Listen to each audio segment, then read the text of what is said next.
it's like I used to be. I remember this almost in speaking from a place of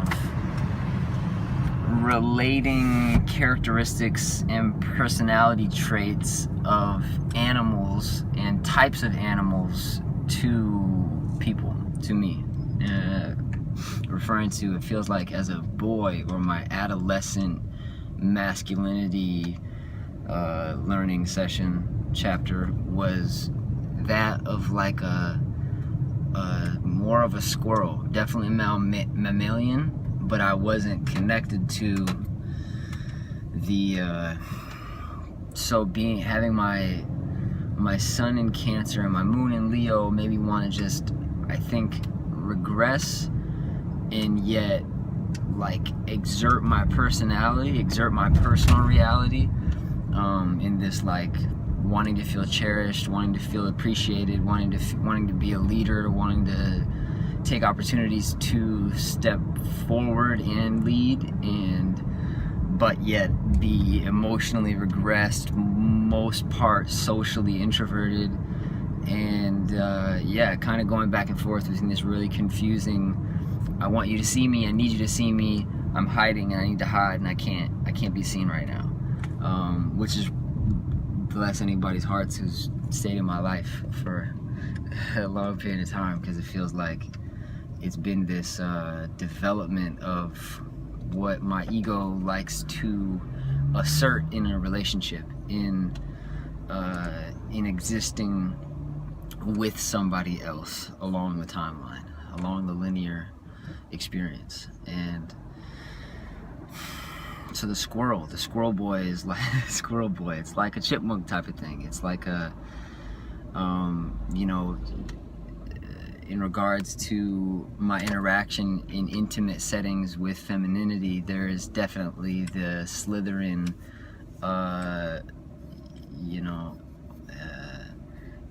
amphibian-like,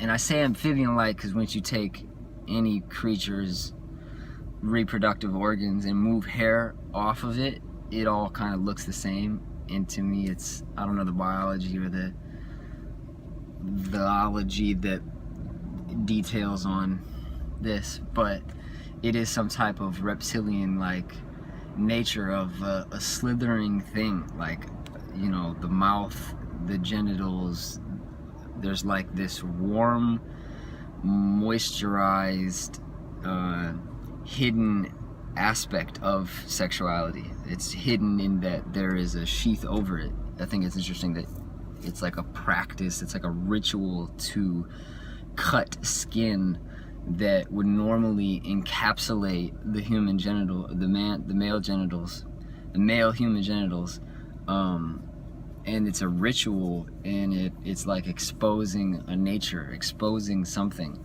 and then to nod is something else. But so yeah, this experience of some type of like, feeling aspects of my mammalian nature, but not like a not a mature experience with masculinity, like a boyish, playful experience with masculinity, and through experience of sexuality and sexual energy being exchanged to a couple reference points in the spectrum of femininity, it gave me new insight as to where I stood amongst that spectrum. Obviously conversations and internalized really like relative truth points totally distorted and modulated my experience of femininity. I think that's everybody. But in the process of leaving adolescence, which I'll say is like leaving to entering, I think leaving adolescence as a, I'm 26 now, and I feel like it began 15 to 18 was a chapter where it was like, boyhood's real last thing. Boyhood, like not young manhood. Young manhood, I think, starts at 21. 18 to 21 is still like, I can't legally drink. I'm societally recognized as not all the way, even if like I had friends and people who went in the military, and it's like, okay, that definitely does something to the ego's recognition of where one stands on the spectrum of masculinity, which I think to belong to something like a military or such a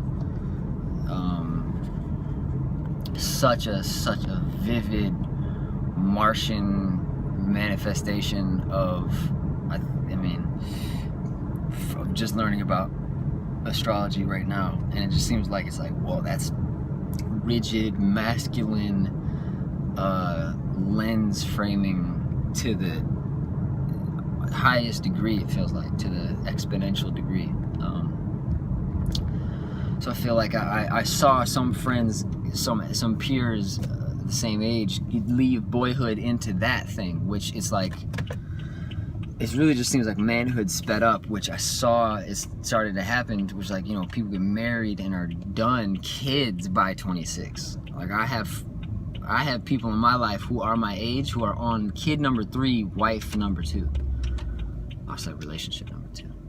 But it's just the implications at which one ascends out of boyhood, or I guess for both genders, or the spectrum of gender, it's like ascension out of adolescence can be like, for me, I lost a bravado that was based on false masculine verification that I had until I was like 17. It was like a more of a cocky, which definitely manifested my physiology as well. I was like, I'm like 130 right now. I was 155 and then 160 coming out of the year, coming out of high school, and then the year after.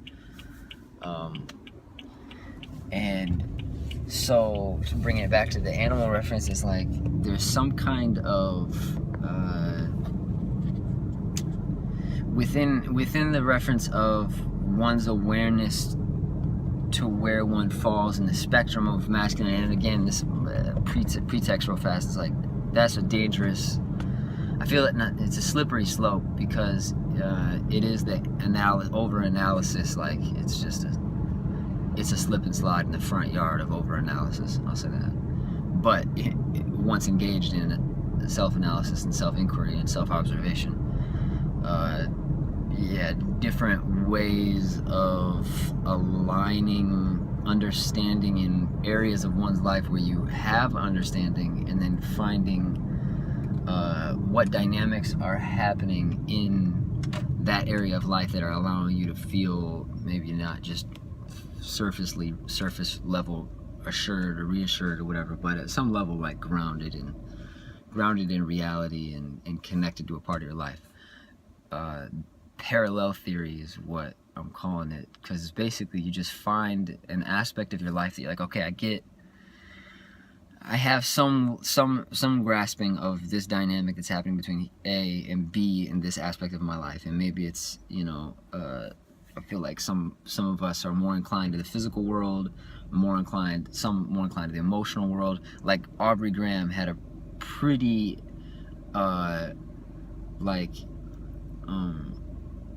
advanced emotional IQ at a young age, which I feel like I never really saw him with his shirt off and flexing on this very masculine, you know, physical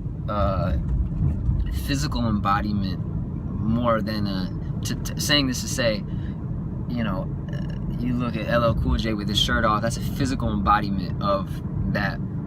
And I guess that is that Martian masculine energy, where it's really like, it's tied into sexuality, but it's not 100% sexuality, because it's at some level just self-expression. But it's kind of like, well, then that goes into which chakra is allowing most flow to come through it. So, like, what's the let me back up, fam. Thank you. Yeah, it's like, what's the iris? What's the aperture? That's the word. What's the aperture set at? How much light gets let in? That. Oh yeah, sorry. Sidetrack. Parallel parking. so I look at Aubrey and I'm like, whoa, obviously emotional intelligence inclined. Like, that was something, like, I just listened to Comeback Season where he's just talking about dynamics of relationship that are just like super advanced for somebody that's coming out of that transition of like, you're coming out of adolescence.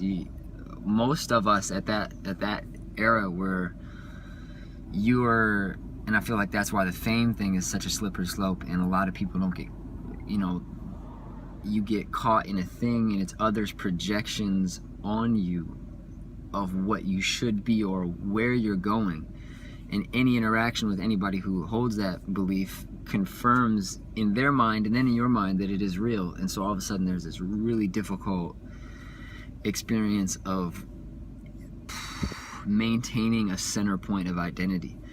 Otherwise, your center point of identity, this is all coming back to the animals in a second. Right now we're on Aubrey. It just becomes a super, talking about how one transitions from adolescence into manhood, adolescence into young adulthood, and how, just using Aubrey Graham as a reference, to recognize one's emotional, intellectual, physical, spiritual, psychosomatic inclinations or propensities is a big study, which you learn about astrology, you learn about numerology. I just found my blood type out. In Ayurveda, they got body, they got doshas, and it's all the study of to know thyself, to know how this food is going to affect your particular interior default settings, which it's not even all the way default most times, because it's inherited or modulated by environments growing up. Modulation is what I'm referring to with how celebrity affects the center point, the center holding point for identity to be experienced. Hey you, it's this constant reference point, and people go into psychological breakdowns when it's like, hey you, and it's like, I don't know what that is. Looking in the mirror, it's an image that's been romanticized and hyper sensationalized in just the age of cinema, where it's just, one looking at oneself in the mirror, a reflection of what one's life is. It's got just so many implications of just an image of looking at oneself in the mirror, which ties back to my experience of feeling like a chipmunk, squirrel-like, small, boyish experience of masculinity as I came out of adolescence, 17, 18, into young adulthood, up until like 2021. By the time 23 was there, it was like I had experienced, my experience at 23 was that there was this chapter that I missed out on, which was my expectation and my projection of what the experience of adolescence and teenage young adulthood experience was going to be like. I had the opportunity to go to a college where I was going to be in dorm life vibes, and didn't, and felt some level of like social left outness of that time period, where I felt like, and also it ties into me feeling like I wasn't sure of my other path, trajectory, and whatnot. So it feels like, it's like if you choose something that everybody else isn't doing, but you have fun doing what you're doing, it's like, oh, I'm glad I chose this, and you don't even concerned about what they're doing. If you're like in a group, they're all like, yeah, let's get red, let's be on red team, and you're like, okay, and whatever for blue team, there's this feeling of missing out. There's this feeling of not having the experience that amongst the reference points, which in this case is peers, it's like, I didn't experience that. I am now creating a gaping, energetic, plasmic void inside of me, in whatever compartment of my being that this is manifesting on. That's where I'm coming back to. That's why I reference Aubrey as just a reference of like, okay, emotional inclination as opposed to a physical inclination. Some people have this expression of physical, maturity as one of the first, my apologies, messy wording, physical maturity as the first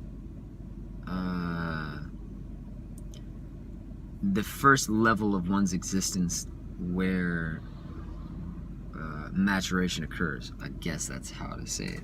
I'm figuring out how to say that better, but that in a nutshell is what I'm referencing to, and me feeling like there's this squirrel-like, chipmunk-like, boyish thing that starts to, like, as you go up into adulthood, it's really young boyish energy is really femininity and masculinity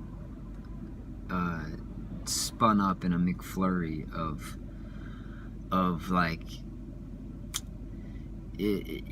innocence, and I feel like it's also bred and archetyped by the strong,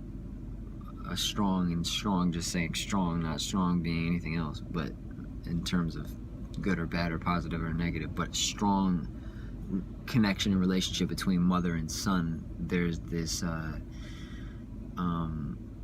and also, again, me being my moon is in Leo, my sun is in Cancer, so for me it's this, what I'm referencing to is my experience of the spectrum of masculinity and femininity